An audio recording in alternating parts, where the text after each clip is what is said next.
Hi, my name is Peter from the Shalom Peace. And this video is about bearing false witness against your neighbor. Is it libel or is it slander?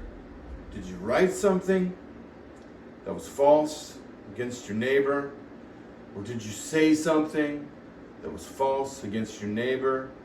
In this day and age, you could also write something and say it at the same time practically on social media.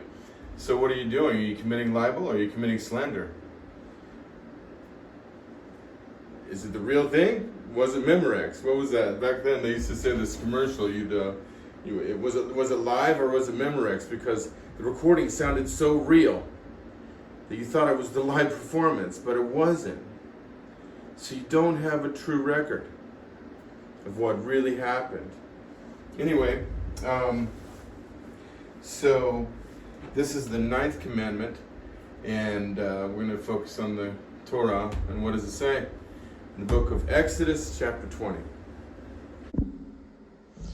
What the Torah says in Exodus chapter 20, verse 13, about the third part of the verse, it says, Lo tiyena beyerecha, actually your fellow. So you not testify against your fellow, ed sheker. So basically, a testimony that is false, shakir.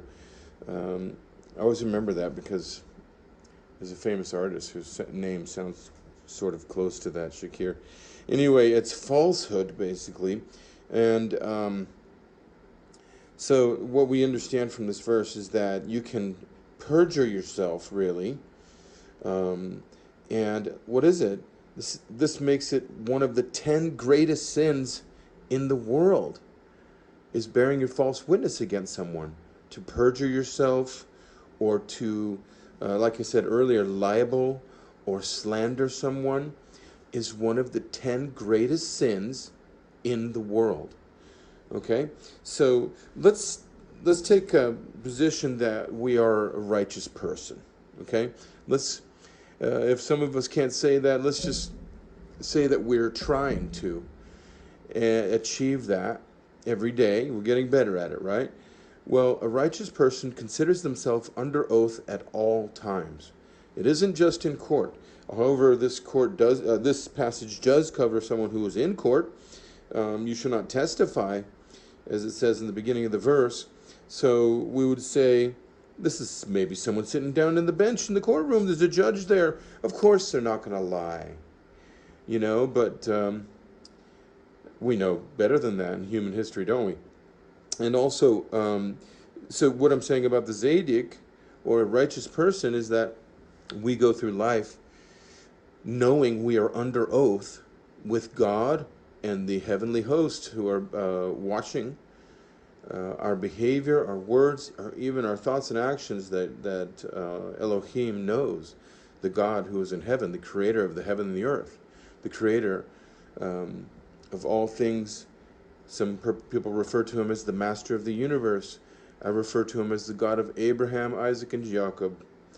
So anyway, in addition to being on the stand, testifying before a court, we walk around in life under oath to tell the truth.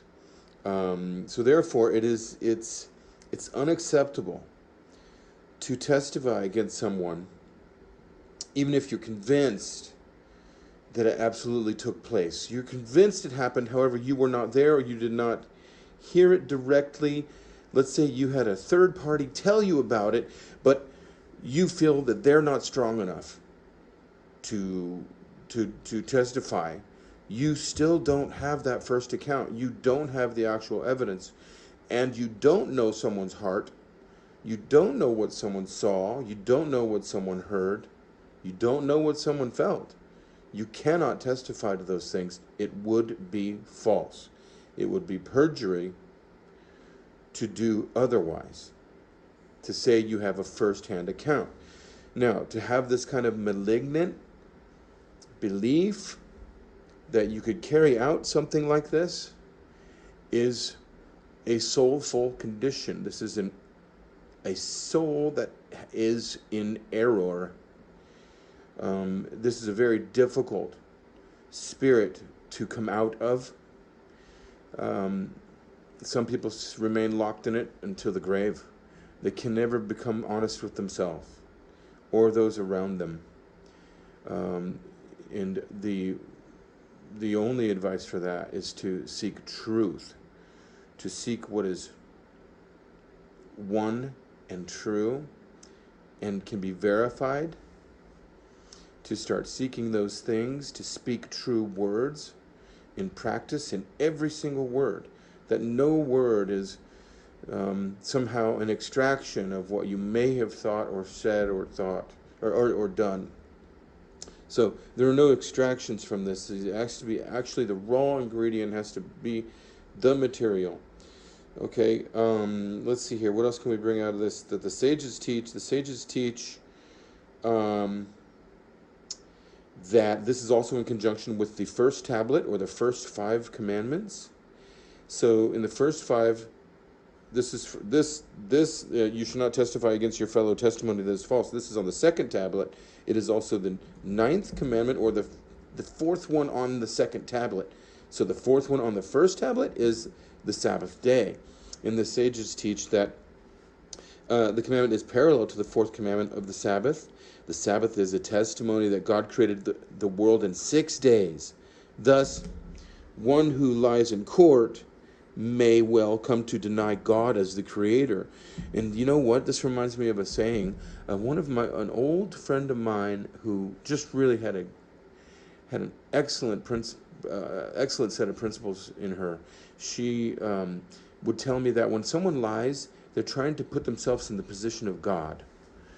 They're trying to change the outcome of what is the truth. So they're trying to write their own history, right? They're trying to write what's going to happen next, the next outcome of the event, because they're directing it with their lies.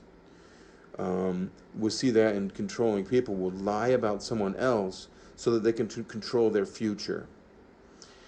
That's why this is one of the top 10 sins in the world. It's really like committing murder.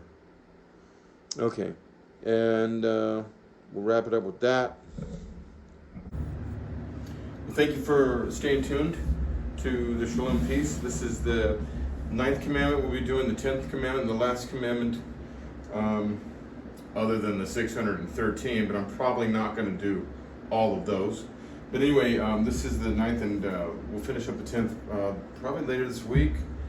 And remember, I have videos of music and even Torah comedy that comes out almost weekly. So subscribe. I think it's down there. I'm not sure. It might be over there. I don't know where it is on the channel. But find out where it is, please, and subscribe. Okay? Shalom and peace.